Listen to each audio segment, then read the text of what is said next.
As we know, I've hit 7,000 subscribers recently. Thank you guys all for all the support. But as it's a tradition on this channel, every time I hit a new milestone, I make a hot takes video and I put out a post for you guys. So today is that hot takes video. If you guys like this type of content, please remember that like and subscribe, and we can get another one of these out as quick as possible. But without further ado, let's get right into this video. The first take comes in with Nagis Future has two paths. Either he's sold by the JFU president to another national team, fueling his resentment against bluelock for extinguishing his passion, or he's selected directly by the president alongside Say, filling two special roster spots 24 by 2 by Ego, 2 by the JFU to make it to 26 players. So with this, I don't know if it's like a hot take, but it's more of like a theory that you're coming up with. Honestly, guys, I don't see any other way for Nagi to play on the Blue Lock roster currently. I think he'll definitely go to a maybe like another country's team or something. Because remember, Bharat Suda and Ego aren't like, they're not allies. They're kind of enemies. So Bharat Suda low-key wants to get Ego lose. Like, he wants Ego to lose. So why would he end up trying to help him by putting a rage-filled or revenge-filled Nagi on the same team? I just don't see him doing that. I think Bharat Suda would actually put Nagi on another team to help him defeat Ego and, you know, possibly further his own goals. Nagi will be the final villain of the manga, being the antithesis of Ego and Isagi. He'll also play for the French national team in the U20 Adult World Cup. He will definitely not do that. Like, definitely not play on the French national team for the World Cup because France is already too stacked. He'll definitely go to a team that's maybe the one position they're really lacking is striker, so that he can just plug right in. Like, he'll literally just plug right into the team. And yeah, for him being the final villain, I totally agree. There are parallels with Isagi, his ideology completely opposing Ego and Blue Locks. Like, he is definitely going to be the final villain of the series. I don't care what anybody says. As much as I love Rin, I believe that Rin's spotlight is over after the U20 World Cup, because I think the following arc, the Champions League arc, will probably revolve around Nagi versus Isagi, with Nagi winning, fueling Isagi's ego for the World Cup, which will be centered around him. If Charles was in Blue Lock program, he would be a top 5, maybe even top 3. Yeah, I don't think Charles would be top 3 at all, even if he was in Blue Lock. Like, really look at it. Is Charles better than Baro? No. Is he better than Rin? No. Is he better than Isagi? No. Is he better than Bachara? I don't think so. Is he better than Shigiri? I also don't think so. Like, listen, don't get me wrong. Charles is extremely talented and an amazing passer. But in reality, I just view him as like a slightly better or on the level of Hiyori. Like, he's not really on the level of the elites yet. He needs to work around his game a little bit more. But yeah, for the other take that you were talking about, honestly, guys, I made a video about this. I do think that after Rin's plotline with Sai Itoshi is like, that whole thing is done and wrapped up and they have their resolution, I feel like Rin will fade out the story in terms of relevance. Like, right now, he's sort of like an antithesis to Isagi, Sai, and like, he's sort of his main rival right now, his biggest rival. But I feel like after the fact that he makes up with Sai and, you know, his only goal is going to be becoming the best striker, I just feel like he's not going to have as much narrative impact and weight as he does right now currently, as he's currently chasing that goal with even more fuel and even more rage. But who knows what could happen, guys. I just don't think that Rin is going to be a very prominent figure in the upcoming arcs. Rio is going to be the best player in the world by the end of the series. Now, I highly doubt that. I've already read your explanation as to why, and I can see it. Like, it's one of those takes where I don't agree with it, but I kind of can see it. The reason why I can say that I can see it is because he has all the tools for it. You know, the copying ability is quite literally OP, and I don't see many people even coming close to that weapon. Like, that weapon is only going to get better with time as he improves his physicals and he sees even more crazy abilities that he's able to copy.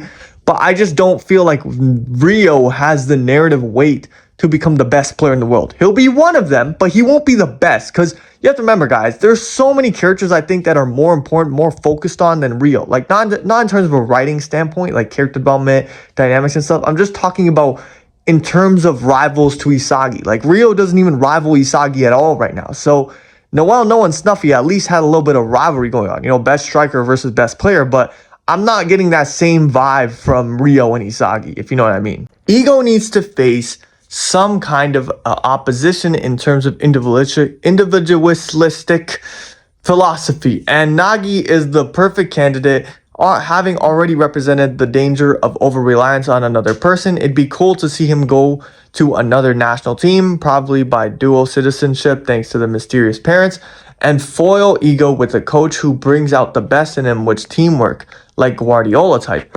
I like this theory. I like this theory a lot because I feel like as of this point, guys, the last time the Blue Lock project really took a L was like Neville. Like Ego hasn't lost yet at all in terms of this Blue Lock project. Like he's always been 100% in the winning seat. Like it's always been according to his plan. It's always been this, that. I want Ego to be opposed by, Ray Dark. I want somebody like that, another mastermind in the world who completely despises the idea of Blue Lock, to go against Ego. And maybe Nagi too on the player level with Isagi. Nagi could represent that coach's ideals just like how Isagi represents Ego's ideals on a player perspective. I just need one of these guys to end up losing too, because guys, the last time Isagi lost was against Rin in the second selection, and let's be honest guys, that had so much impact when we first seen it. I know if you read that shit for the first time with no spoilers, you all thought that Isagi was gonna win the second time, but he actually ended up losing, and I really love that moment. That's probably one of my favorite Blue Lock moments to this day because of how unpredictable it was. So I feel like him losing is just the perfect way to keep on segueing into the next arcs, as Isagi is progressing at a very scarily fast rate right now. And I think he needs an L to kind of make the story more unpredictable and also just give more impact to his character. All right, so this guy has two takes. The first one being Ubers at 100% is better than PXG at 100%. Ubers 5 arrows over PXG. I'm be honest, Ubers is a more well-constructed team, but when it comes to straight firepower, I think no team has more firepower than PXG, especially if they're firing at 100% like you said. So yeah, I really do think that PXG in a match against Ubers that was probably up to 5, I think they'll be able to beat Ubers 5-4. And for your second take, you said Baro and Kunigami's rivalry was such a missed opportunity for the first and second selection. When Kunigami had the hero ego, they both have similar playstyles, but they both have complete opposite ideals and egos. And it would have been so cool to see these two fight about their ideals to one another. I'm hoping that Kunigami somehow clutches and gets his hero ego back, and hopefully this rivalry can happen. Bro, I'm be so real to you on that last point. Kunigami is never gonna, he's never ever gonna be a rival to Baro, because yes, I love your points about both of their ideologies and hero and stuff, like those both being kind of similar, and they can argue about how they go about it in different ways and think about it in different ways. But I think that Kaneshiro just doesn't give a shit. Like, have we ever seen Baro and Kunigami ever talk trash to each other, or even really even speak to each other throughout the entire series? I haven't seen it. Nobody's seen it.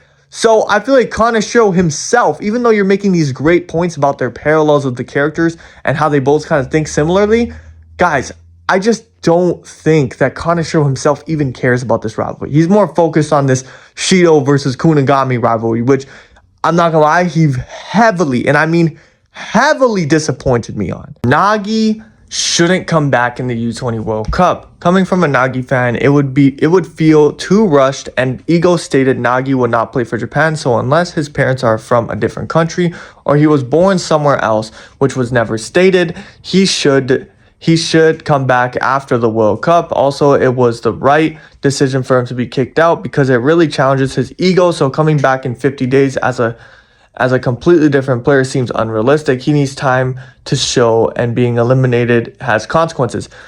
Honestly, you're right. Being eliminated does have consequences, and I feel like he's already shown that, as Nagi begged and begged and begged and begged, and he still couldn't get in. So I feel like with the author, he's trying to show you that once you're out of Blue Lock, you're out. You can't come in, and that is the consequence he's showing you. You can't also play for the Japanese national team. That's another consequence he's showing you. But I feel like when you're saying it'll feel rushed, I don't agree with that, because personally, guys, I'm gonna be so real. You guys need to understand that Nagi is the second main character of this story. Kaneshiro loves him as a character. It's probably his favorite character of the story in general to write. So you guys just saying his return feels rushed, it's just like, I don't know. I feel like not including your second main character an entire, probably 100+ chapter long arc isn't a smart decision, from an author standpoint. from an author standpoint. And then also you said in 50 days for him to become a completely different player, it's unrealistic. We're forgetting that Nagi is quite literally, like, everything about his character is basically unrealistic when it comes down to his play style and his progression. Like, he's doing 5-stage volleys, guys. Like, can we not talk about realistic shit with Nagi? Because he's already proven time and time again that he's able to do unrealistic shit all the time. And we forget that he's probably the best talent in all of Blue Lock as of, like, when he was in it. But either way, I can see your point again, but I just disagree with mostly all of them. Baratsuda will convince Ray Dark, which I think in chapter 36 was referring to the devil, to train Nagi so he can go against Blue Lock in the U20.